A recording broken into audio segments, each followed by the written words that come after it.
right, excellent. Welcome, everybody. Good afternoon. We are here on Thursday, April 21st at 1 p.m. And my name is Michael Robertson.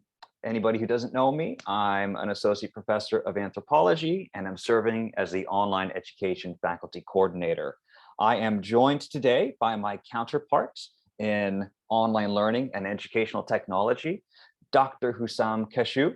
Hussam, would you like to share a few remarks?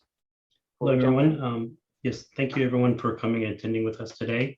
Hussam Kashou, Associate Dean of Online Learning, Educational Technology. It's good to be here with you.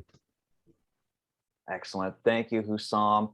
And today we are going to talk about a policy change, namely something called Regular and Substantive Interaction, or as I will often call it, RSI. We're going to discuss some of the policy changes and the effects on our online teaching practices.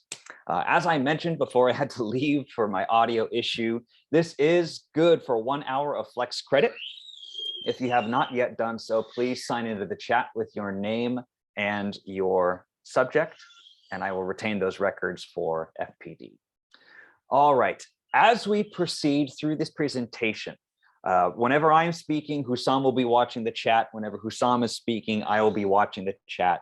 So you're welcome to engage with us or ask questions that way. We are also very happy to take questions during the presentation. So if something pops up, feel free to raise your hand, drop it in the chat, unmute and share your ideas or pose your question. And we also have dedicated time after our short slideshow to take questions. And I'll be making this slideshow available to you once we've gone through it. I'll share that link in the chat. But let's carry onwards with a few objectives of what we're hoping to accomplish today. We're going to do a very brief recap on Title V, something by this point, I feel we all know by now, regular and effective contact. And then we're going to proceed and introduce the updated language to this policy and identify some key elements of it. Again, that is the RSI, Regular and Substantive Interaction. And then we will take a look at some examples and share how LBCC will continue supporting you. So we're going to offer some resources and keep you all in the loop on how we are planning to respond to this policy change. And then we want to take any and all questions you have as it relates to this topic, either throughout the presentation or near the end. Before we get going, are there any questions for us right now? Checking the chat. Everybody just signing in. That's great. Thank you so much. Lisette, Jennifer, Gilbert, Gerardo, good to be with you all, everybody. Good to see you all. Okay, then with that, I'm going to go ahead and proceed with the slide and pass it along to Hussam. Oops, please go ahead. Thank you. As you all know, distance learning and teaching, it's a unique method of instruction that we all need. It needs our attention. It's the our ability to adapt various teaching methodologies and strategies to best engage our students and support their our student population for their success. So there are federal mandates, federal and state mandates, policies, regulations that are required for our institution and other institutions to comply with, to remain in compliance, and which also are in place to support our student success. Title V, this Title V regulation is among those. And as you see, one of those items is Instructor Contact. There's definitions of distance education, and one of the sections is Instructor Contact. I'll just quickly read this as you see there on the screen. Any portion of the course conducted through distance education includes regular and effective contact between instructor and students, among students, either synchronously or asynchronously, through group or individual meetings, orientation and review sessions, supplemental seminars or study sessions, field trips, library workshops, telephone contact, voicemail, email, and other activities. And regular and effective contact is an academic and professional matter pursuant through section 53200. And of course, the responsibility of the instructor is in distance ed courses is to initiate regular contact with enrolled students to verify their participation and performance status. So that's something that you've all seen. It's in our policies, in our regulations. It's something that's part of our DL addendums and so forth. Moving forward, Michael, if you want next slide. So now establishing, maintaining regular effective contact, it's not just a Title V requirement, but it's also a practice that facilitates student-centered instruction, employs equity-mindedness, and increases the achievement of student learning outcomes. Of course, all of our Long Beach City College instructors who teach online must implement regular and effective contact using various methodologies, such as faculty-initiated interaction, frequent and timely interaction, and clear expectations of interaction. So now here, what we have here for you is the CVC OEI, which you all know, the California Virtual Campus Online Education Initiative, which you know as the CVC OEI, has some, they demonstrate that in regular effective contact in these examples. Course design includes regular instructor-initiated contact with students. In a clear example, explanation for students for when and how communication happens.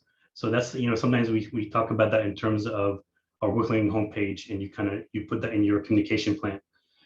Students are encouraged to initiate contact with the instructor through easily accessed contact information that includes expected response times. Again, with your communication plan, we always suggest as a best practice that you let students know that I'll respond within 24 hours, or I respond within this type of window, or in these days, so that they're aware that you are going to get back to them within an expected time frame. Opportunities for unstructured student-initiated interactions with other students are available, encouraged. We want students to engage with one another and have the opportunities to engage with one another. And regular effective contact among students is designed within facilitated instruction with your course and content. So there's going to be options where maybe through your discussions, you allow them to engage with one another, not in a structured manner, but also then other opportunities where it's maybe through collaborative group work or discussion forums or posts or activities and so forth, that you do have engagement, allow them to engage with one another and collaborate with one another. Next slide. Now going to regular and substantive interaction. So as I noted, it's not just a Title V, it's also a ACCJC requirement. They become federal guidelines, and they become ACCJC, which is Accrediting Commission for Community and Junior Colleges. We just had their review a couple months back to make sure that we're accredited institution. And so in 2001, the Department of Education released the final set of proposed regulations stemming from a 2019 negotiated rulemaking process for distance education and innovation regulations. And as part of that regulation, the definition of distance education was updated, including specifically defining critical terms: instructor, regular, and substantive. Now, this was an important update because regular and substantive interaction is what distinguishes distance education from correspondence, which is another term that is used, which is important implication for federal aid and eligibility, federal and financial aid eligibility. So, for example, a failure to comply with regular effective substantive interaction requirements would then jeopardize our institutions' access to federal aid if more than 50% of our courses are classified as correspondence courses, or more than 50% of our the students are enrolled in correspondence education courses. So that's kind of the difference between distance courses and correspondence. So it has implications on other things beyond just student success in your teaching practices. Now, that said, the policy was adopted with the ACCJC, the federal policy was adopted in June 2001. And we have until June, the spring 2023 to implement those new regulations. And we are in the process. We already are, our faculty leadership is already in the process of updating our regulations to meet this language that you see here that Michael is now going to take on and discuss further, and go for it, Michael. Thank you. Thanks, Hussam. And just to clarify, I believe you intended to say 2021, not 2001, because my heart stopped for a moment when I thought we've been missing this for 21 years. Yeah, my mistake. 2021. Okay, yes, 2021. Oh my goodness, we're so behind. No, 2021 is when this language came about. So thank you, Hussam, for providing that foundational background. And by the way, Hussam mentioned accreditation, and that's a worthy point in this discussion. Hussam, me, and Vice President Douglas, we had the opportunity to interact with the accreditation peer review team, and as a side note, they said to us, and I quote, "You all got the memo for regular and effective contact." So we've been doing that exceptionally well at Long Beach City College. So now we are taking steps to ensure that we continue that high level of performance in regards to regular and substantive interaction. So let's take a look at this list. And again, this is not my jargon. This is coming from the policy documents itself. So what we're going to try and do is well, one, look at these terms in this language, but also think about, practically speaking, what does this look like in my online class or in your online class, right? So this document from ACCJC 2021 provides 5 primary methods in which instructors can facilitate RSI. Note that it says in students in teaching, learning, and assessment consistent with the content under discussion, and also includes at least 2 of the following. I would argue that the vast majority of online courses that I have had the privilege to see by Long Beach City College instructors do way more than 2 of these items. But let's provide a summary of what they are. First is direct instruction. That can take many different forms, whether you're teaching synchronously, asynchronously, hybrid, and so on. We'll look at some examples of that in a couple minutes. Point B, assessing or providing feedback on a student's coursework. Again, depending on what you teach, that might be primarily on written assignments or quiz-based assessments or longer exams, portfolios, performance, what have you. Item C, providing information or responding to questions about the content of a course or competency. Again, a lot of this comes down to being available to the online students when they have questions or issues, that we are responsive to whatever they may need in terms of instructor support. Item D, facilitating a group discussion regarding the content of a course or competency. Again, that might be a Canvas discussion forum. It might take place in Zoom or even a Zoom breakout room, right? Depending on your modality. And then finally, item E, other instructional activities approved by the institutions or programs accrediting agency. Again, that's fairly open-ended. And as you'll see in many of these policies, sometimes they are left up to a little bit of interpretation. So let's press onward with a little bit more language from the ACCJC. They claim that an institution ensures regular interaction between a student and instructor or instructors by doing the following couple of things. One, allowing the students to have substantive interactions with their instructor on a regular schedule. So that might be weekly, it might be multiple times a week, and this may largely depend on the length of the class. You might, for instance, send out a Canvas announcement once a week in a 16-week course, or maybe 2 or 3 times a week for a 5-week course. It really depends on a number of factors, but I would argue that course length is one important thing. And then item B, being careful to monitor the student's engagement and success, and that we are able to track that progress. We are able to engage in substantive interaction with the student and let them know how they are performing in the class. This might be something as simple as making sure that our grade books are kept up to date in a timely manner, also utilizing rubrics to provide feedback, also providing individualized comments within the Canvas gradebook or speed grader so that students know how they can improve on a given assignment or submission. Okay. So here's the question, right? What does this mean for my online course? First item, these policies can be ambiguous. They can often be left up to interpretation, and there have been requests for more clear language on, for example, if I go back a slide, what does qualify as direct instruction, right? That term itself, it's rather broad. There are lots of ways to think about direct instruction, and we'll take a look at some in a few minutes.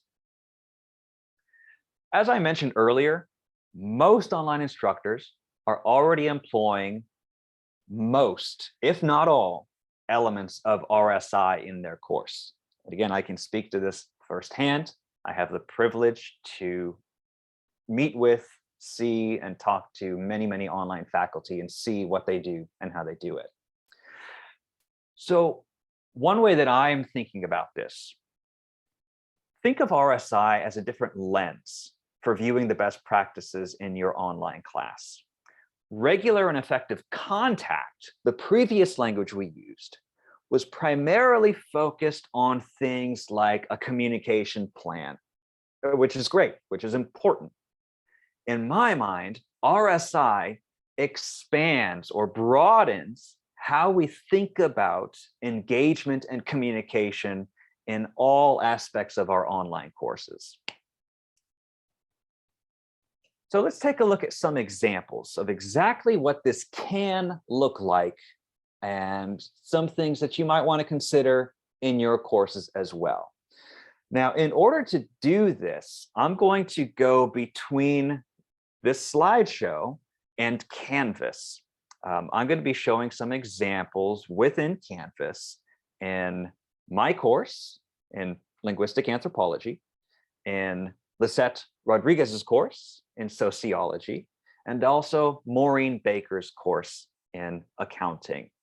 I even believe Lisette is here. So if Lisette, you want to chime in, you are more than welcome to unmute and do so. But I want to emphasize, and I do this every time I show another course in a workshop like this. The examples you see provide one way of ensuring RSI.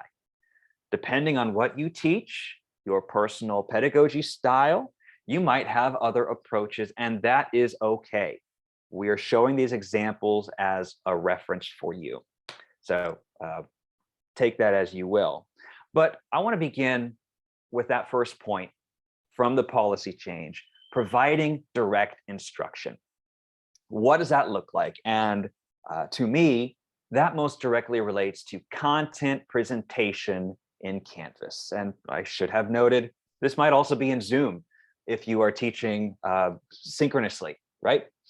So this includes really any type of multimedia that you bring forward and offer your students so that they can learn the course content.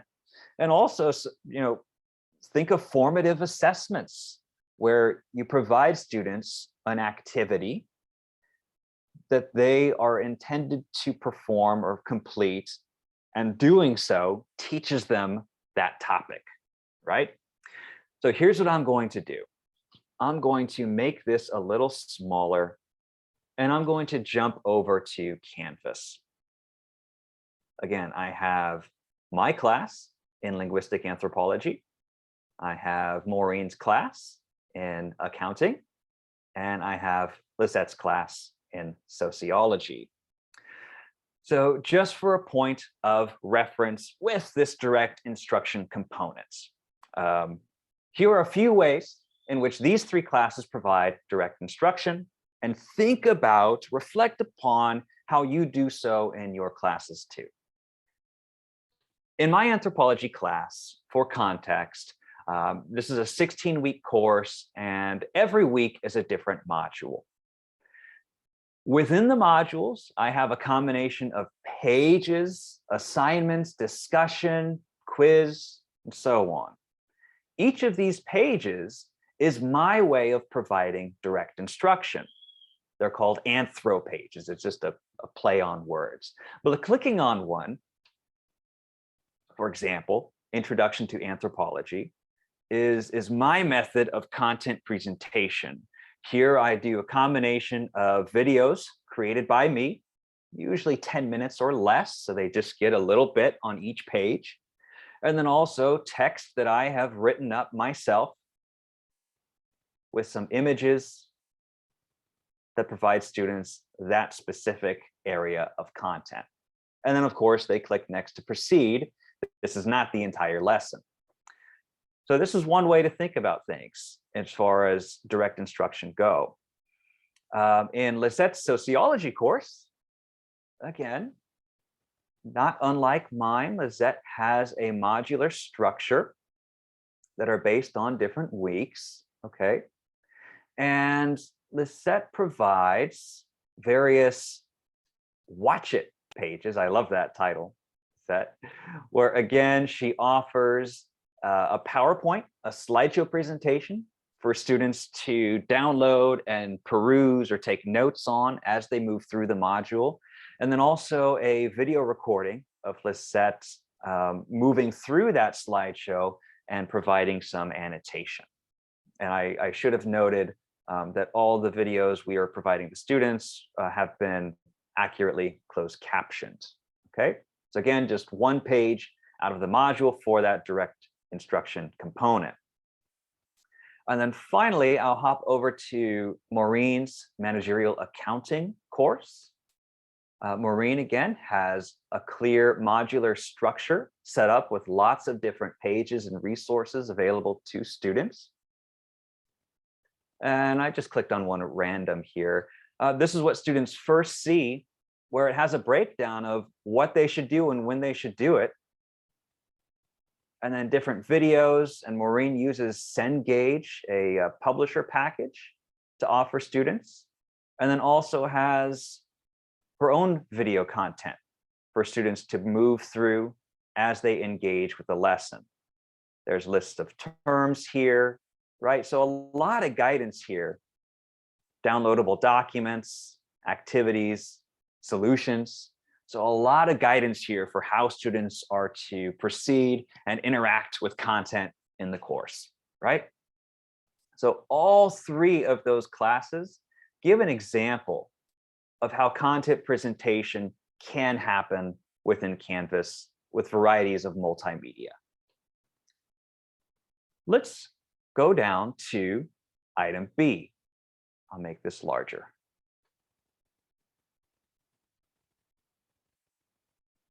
Come on, here we go. Perfect. Assessing or providing feedback on a student's coursework. Depending on your class, your subjects, what have you, this might be a quiz, assignments, discussion forums, projects, portfolios, performance, etc. And that's wonderful. Like I love a variety of assessment methods. I think it's essential for learning. But carefully consider your grading and feedback practices. So for example, when a student submits their work, do they know how long before they can expect a grade or some feedback on that item? Consider your use of rubrics.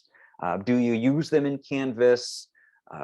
What are they made up of? How are points allocated in a rubric? What sort of comments can you provide? Or even resubmission opportunities. If a student doesn't perform, at a level of mastery the first time, are there policies in place in your class for them to try it again, right? It might depend on the assignment. It might depend on what you teach, and that's okay. But let me go back again to those three courses, anthropology, sociology, and accounting, for some examples of how this can look. And I will return to my course. As I mentioned, each module has various items within it. So here is an example of one assignment within one of my weekly modules. There are typically several. But in this assignment, I try and provide a purpose and a goal so students understand this. This isn't just something to do. This aligns with our learning objectives for the course. And then I provide them step by step what they need to do. Step 1, step 2, step 3, etc. And then upload it to the assignment for my review. Below, I like to very clearly highlight what the feedback turnaround is expected to be. Again, think about this in terms of your current workload. If you have a lot of classes, maybe reviewing within 72 hours of the due date is not realistic. That's okay. Like, I'm not saying you have to do it within 3 days. What I would suggest in alignment with the policy is just make the expectation known to your students of when they can expect some feedback on their performance. And I also like to tell them, what are they going to get from me? I tell them they're going to get a numbered score, a comment, and also a rubric rating. And just in case they don't know, I provide a link how to see a rubric results for this assignment. And below, I have a fleshed out rubric here for what I'm looking for in this assignment. And as I'm grading, I utilize this in order to review their responses. And I also provide individual feedback too. So that's one way. Jumping to, oh, Gerardo, yes, I see your hand. Thank you so much. How can I help you? Hi, Michael. When I do the introductions to assignments, I do them in a page. So I haven't been able to connect that page to a rubric. So they don't see the rubric until they turn in the assignment. Is there a way that they could access the rubrics? I tried making them public, and I haven't found a way. So is there a way to do that? That's a good question, Gerardo. And I'm open to anyone who has done that. So it sounds like before the assignment, I'll go back to my class. So before this page, that is the actual assignment, you talk about the assignment and you want to provide this rubric for the context so they know what's coming. I've never done that on a content page before. One thing that it's not perfect, but you can copy and paste this table and this text onto the previous page. And that is one way to share at least the criteria. It will not look identical to what you see here, but if your goal is so that the students know what's coming, then I would argue that would be sufficient for them. Alex, do you have a suggestion or practice on this, please? Hi, Michael. Just a quick question. I see for your 2 points, you say try again. And I was curious, is this a method you employ for all of the discussions or just for certain assignments where you allow them to resubmit? What's your practice or philosophy with that? Yeah, no, that's a great question, Alex. For me, every single assignment in my class, they are allowed to try again. And that's for me. I'm not saying anybody has to do it that way, but often, if a student is falling in the almost there or not there yet or try again category, I say, hey, here's what you missed. Would you like to try again? And most often they say, yes, I would. They do it and they earn much higher. Again, for my class, I'm okay with them trying it multiple times until they get it right. Yeah. Do they receive 2 points for not submitting it? I guess if they don't submit it, how do you proceed with, is it 2 points and then they're motivated to try and get more points? Correct. 2 points is as low as it goes. That is the floor in my class. But again, I've seen different scales on how this works. Some folks use a 0, some folks have it a little different. And this is something that so far has been working for me. Thank you. Of course, absolutely. Okay, so let me jump over to, oops, that's accounting. I have so many classes open right now. Okay, sociology, back to sociology. on an assignment. So this is one of Lisette's assignments, and I chose this one because I feel it very clearly identifies what the student is to do in steps. And it gives some examples for students to choose from. And then of course, right, step 1 through 4, grading when it is due. And I like this aspect too of how do I submit an assignment? And that takes students to a Canvas guide in case they're ever unsure, maybe they're on a different device and they need a refresher on how to upload their assignment. So I think that's a nice element as well on what students can expect. And Lisette has built in a clear rubric as well. Again, this is mine was only 10 points. This one is 25, so different point values there.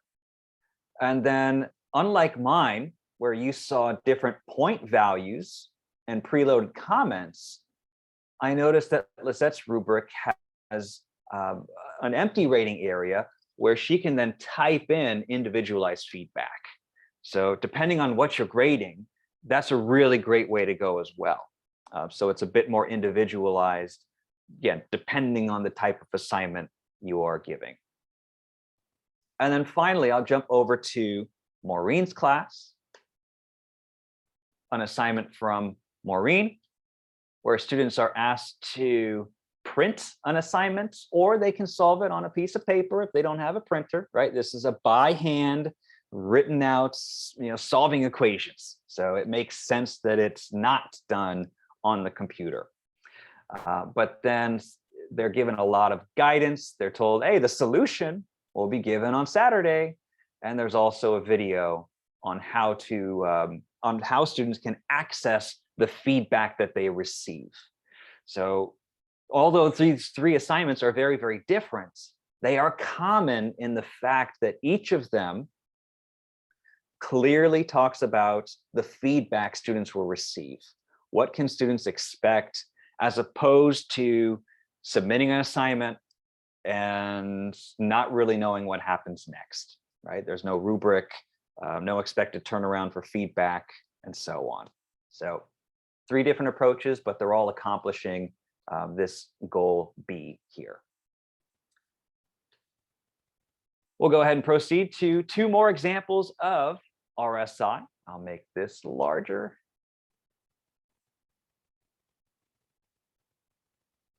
All right. Providing information or responding to questions about the content of a course or competency.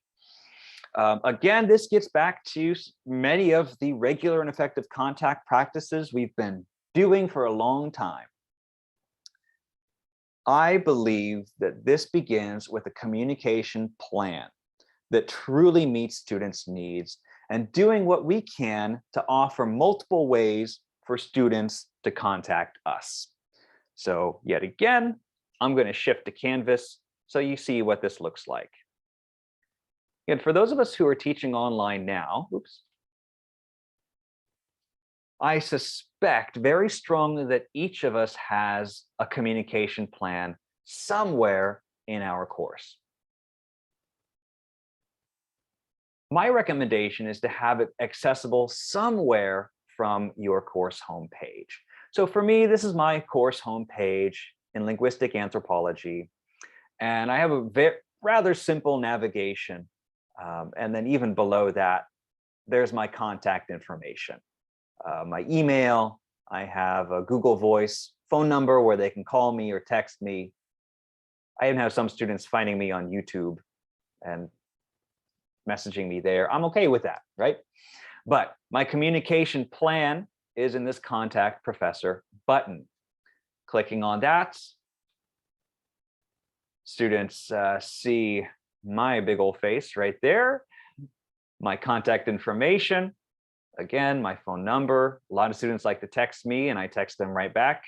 It's convenient. And then communication, right? So how long can they expect to have a response to an email or a Canvas inbox message? Also, I like to say, hey, I'm going to send you weekly announcements so that you know what's going on. I also provide a grading feedback turnaround. And I also let them know, hey, if I don't hear from you, I'll reach out to you in multiple ways, right? And that's, to me, that's been a very powerful tool in my student retention, is reaching out to them. If they don't get back to me in email, I'll send them a text message. And often that will help regain contact with them. Jumping over to Lisette's course. Again, Lisette has contact information, basic communication plan right here, okay? And then also on About Your Instructor page, where she recorded a nice video introducing herself. Also more contact, how you can contact me, and I love this, how I will contact you.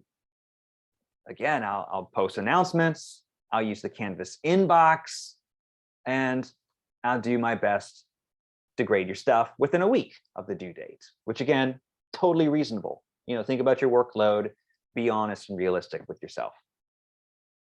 And then finally, Maureen, in her class, Maureen has some, I like these buttons on her homepage. And the first one is need help, I'm here for you. And that will take students to Maureen's communication plan, which is organized a little differently. Again, that's okay, right? And this is great because it breaks down the different reasons that a student might need to reach out. So if you need help with the course, contact the instructor or come to office hours.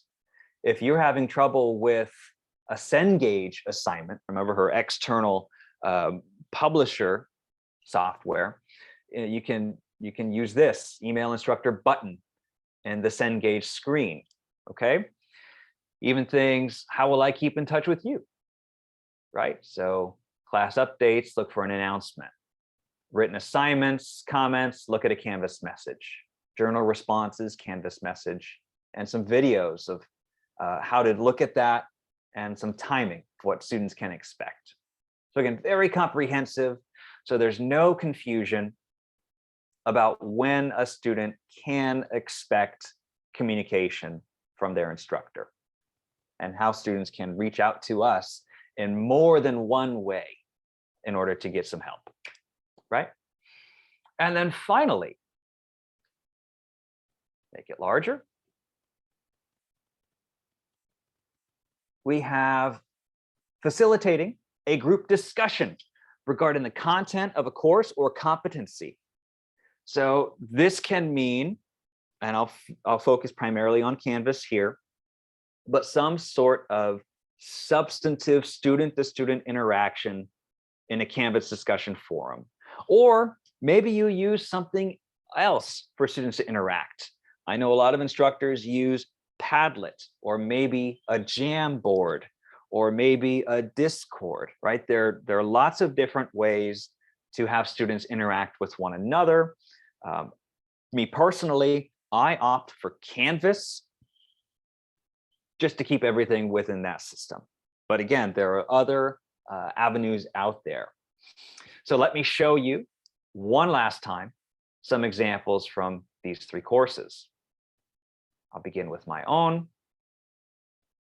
Every week in every module, I like to offer one discussion forum.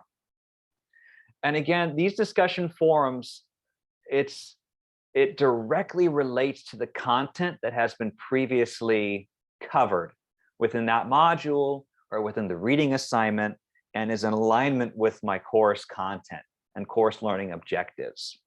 For example, here's one where my students are asked to have a conversation in Canvas about language socialization. In other words, how children grow up learning their native language. And I try and do something that they can all relate to, like children are taught not how to behave, but what proper speech behavior is. So I ask students to list some ideas from their experience and talk about them in the context of growing up as a language learner, no matter what language it may be. And then, of course, respond to a classmate when you can relate with them or have learn something new from them. Or often I'll say you can agree or disagree, but you must explain why. And again, you want to set up these discussion forum norms and practices for your students in a way that suits your discipline. And again, I always like to provide some sort of feedback here. In, let's see, this is Maureen's course. Maureen also offers a discussion forum, I believe at least once a week. Yes, seems to be the case. And here's an example of one. So where students have more of a problem-solving aspect to the discussion forum, and that's great. And again, they have to make an original post and also a classmate's post, or excuse me, a response to a classmate's post is also required, right? It needs to be something meaningful to add to the conversation. You can agree, disagree, offer them kudos, and so on. Maureen even did provide some discussion guidelines, and this is early on in the course. She provides these, but links them from every discussion forum on some etiquette or netiquette, etiquette on the net, some tips for discussion forums, and then a video on, hey, how do I do this? I'm a new online learner, right? So very, very helpful, a lot of guidance here. And then finally, I'll bring us to Lisette's course. I like that Lisette very clearly identifies your post is worth 5 points and a peer reply is worth 5 points. Again, that's very clear to me looking at this.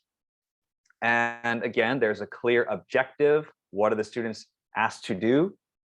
How are students supposed to reply? And like Maureen, she provides a link that will direct students to some guidelines for how they are expected to interact within that discussion forum. And there you have it. So again, keeping the conversation on topic, substantive to the course material and learning objectives is the ideal.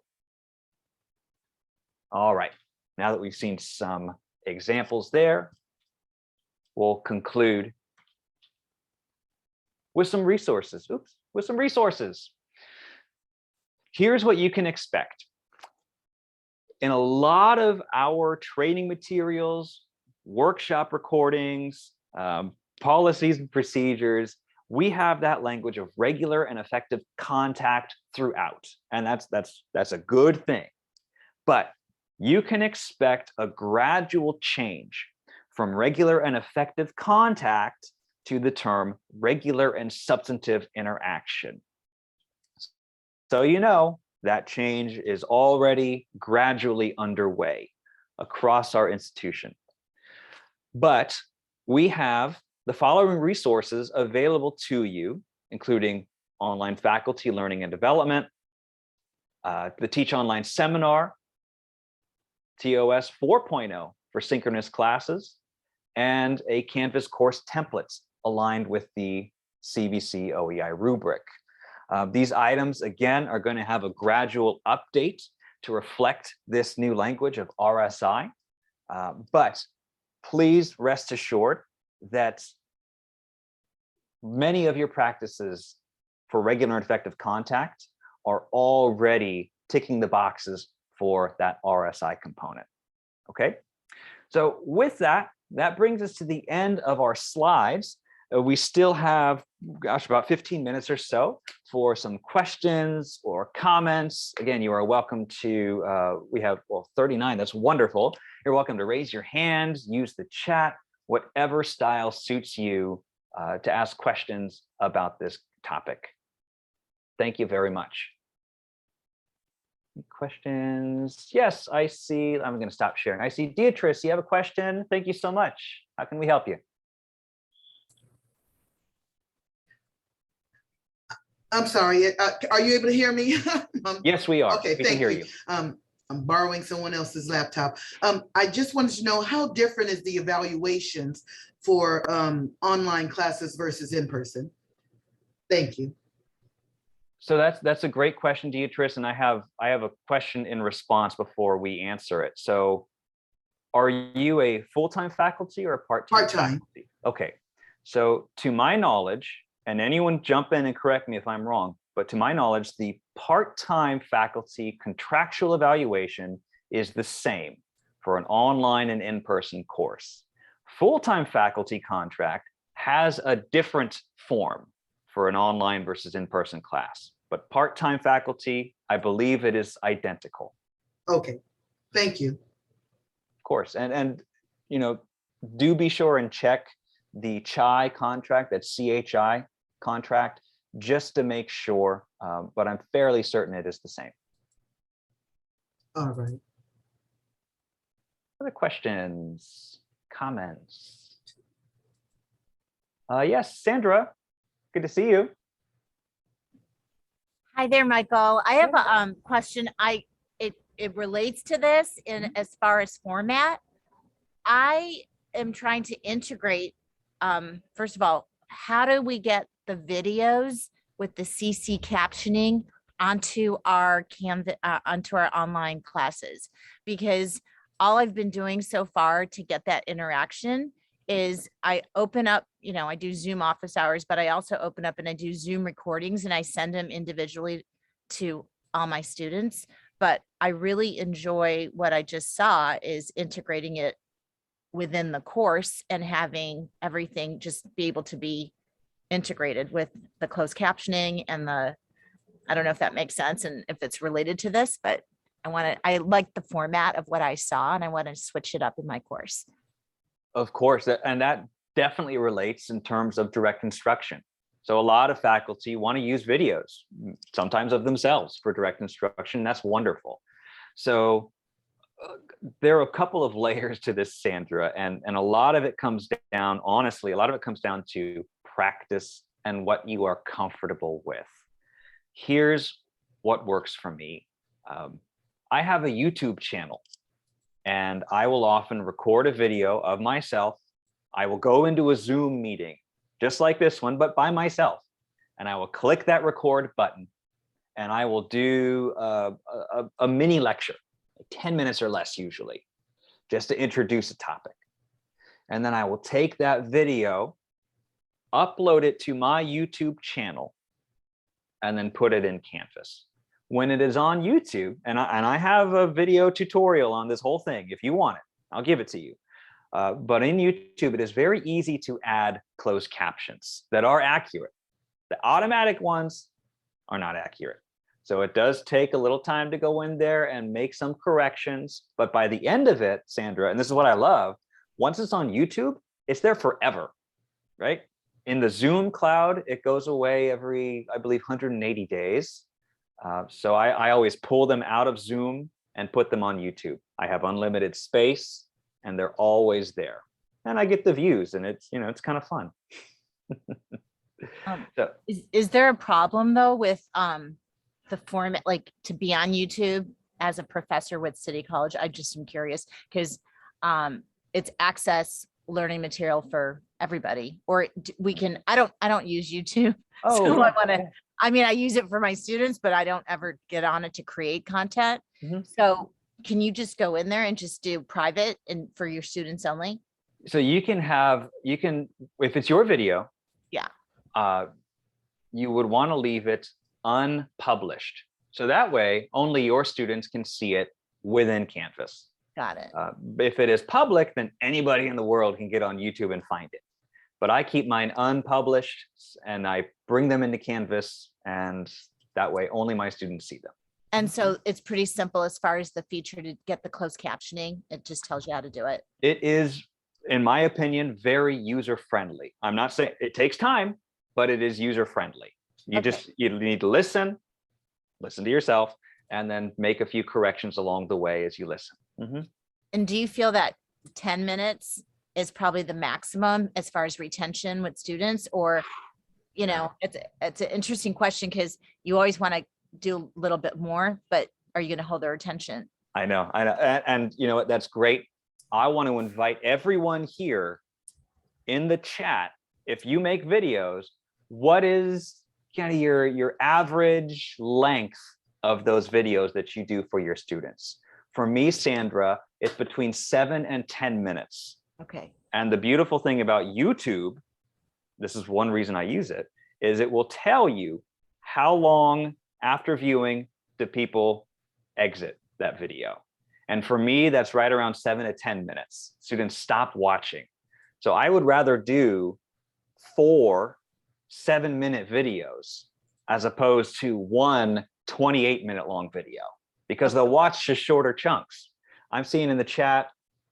Giselle just said something and I really like it. It says there's a studio tab feature where you can upload the video. I didn't even know that. Okay, thank you. So, and Sandra, any of these questions and technical know-how, please feel free to reach out to me and the OLET team, and we'll get you what you need to figure it out, okay? We don't want it to be hard for you. Of course, we're happy to help. Thanks, everybody. I know, Karen. Oh, gosh.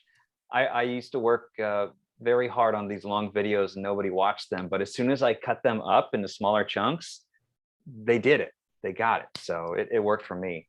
30-second TikTok. I love it, Arthur. Teach on TikTok. That's great. Let's note that we do have Canvas Studio and PlayPosit as tools within Canvas.